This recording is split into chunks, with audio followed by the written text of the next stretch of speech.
Baik, Assalamualaikum warahmatullahi wabarakatuh. Perkenalkan, nama saya Muhammad Rafi dengan NIM C1C022146. Di sini saya akan menjelaskan sedikit PPT mengenai pengertian akad lain-lainnya oleh dosen pengampu yaitu Dr. Wirma Eka Putra, SMSI. Mungkin langsung saja masuk ke materi yang pertama yaitu akad saf. Akad saf secara etimologi artinya al-ziyada atau penambahan, al-adal atau simbang, penghindaran, pemalingan penukaran atau transaksi jual beli. Kadang-kadang al-saf dipahami berasal dari kata sarafa yang artinya membayar dengan penambahan. Saf adalah perjanjian jual beli suatu valuta dengan valuta lainnya, atau sarf biasanya disebut money changing, adalah menjual nilai sesuatu yang lainnya meliputi emas dan emas, perak dengan perak, dan emas dengan perak.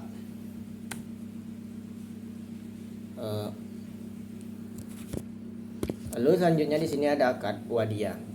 Akad wadiyah merupakan akad tabaru'at, tolong menolong atau saling membantu, sehingga masuk dalam kategori akad non-profit. Namun akad ini bisa menjadi akad muawadah, transaksi penukaran, atau tijarah, transaksi motif profit. Jika disepakati ada skema bisnis berupa jual beli manfaat, barang sewa, fasilitas, dan atau jual beli manfaat perbuatan jasa atau atas penitipan sesuatu tersebut. Lalu ada jenis wadiyah. Yang pertama itu wadiyah iyad amanah, lalu yang kedua ada wadiyah iyad damanah. Dan syarat wadiyah yaitu yang pertama ada baik orang yang menitipkan atau orang yang dititipkan, keduanya harus berakal. Lalu yang kedua ada kedua belah pihak harus saling balik dan muawes. Lalu yang ketiga ada harta atau barang yang dititipkan harus dapat diberikan secara fisik.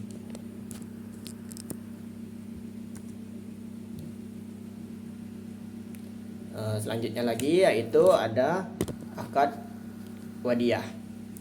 Adanya ijab dan kabul signat. Harta atau barang yang bisa dititipkan hanyalah barang yang bisa disimpan. Barang yang tidak dapat disimpan seperti benda yang jatuh dari dalam air atau hewan yang tengah kabur ke alam liar tentu tidak dapat dititipkan.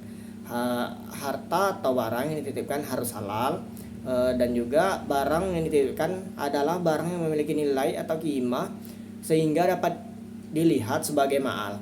Lalu yang terakhir ada untuk melakukan wadiyah harus ada orang yang menitipkan barang, orang yang dititipkan wadiyah atau barang yang dititipkan, dan ijab kabul, sikha titipan. Lalu selanjutnya ada akad kafalah.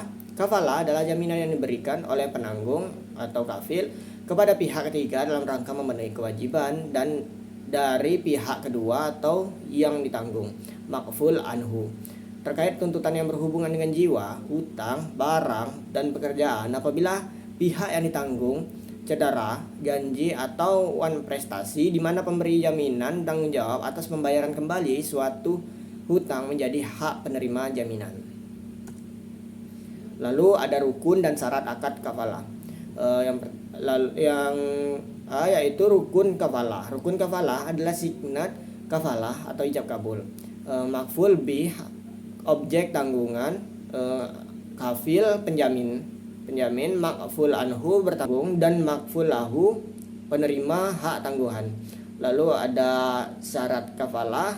Kafalah sebagai suatu jasa penjamin merupakan salah satu bentuk perikatan dalam Islam.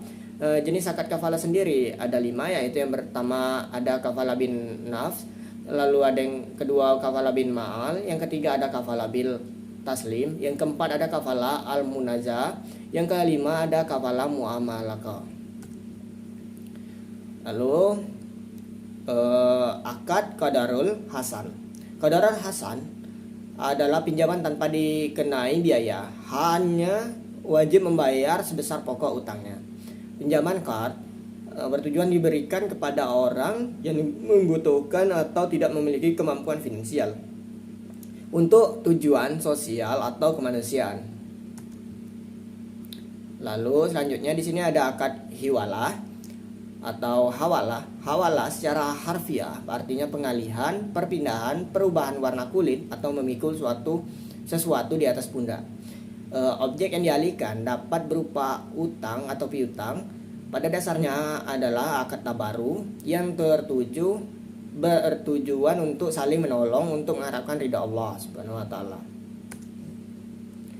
Dan adapun yang terakhir ada akad al-rahan. Al-rahan sendiri harfiah adalah tetap, kekal dan jaminan. Secara istilah arahan adalah apa yang disebutkan dengan barang jaminan, angguhan, cagar atau tangguhan. Rahan yaitu menahan barang sebagai jaminan atas utang. Ada akad rahan bertujuan agar pemberi pinjaman lebih mempercayai pihak yang berutang. Baik, mungkin sekian presentasi dari saya. Kurang dan lebihnya saya mohon maaf apabila ada salah kata. Wabillahi taufiq walhidayah. Wassalamualaikum warahmatullahi wabarakatuh.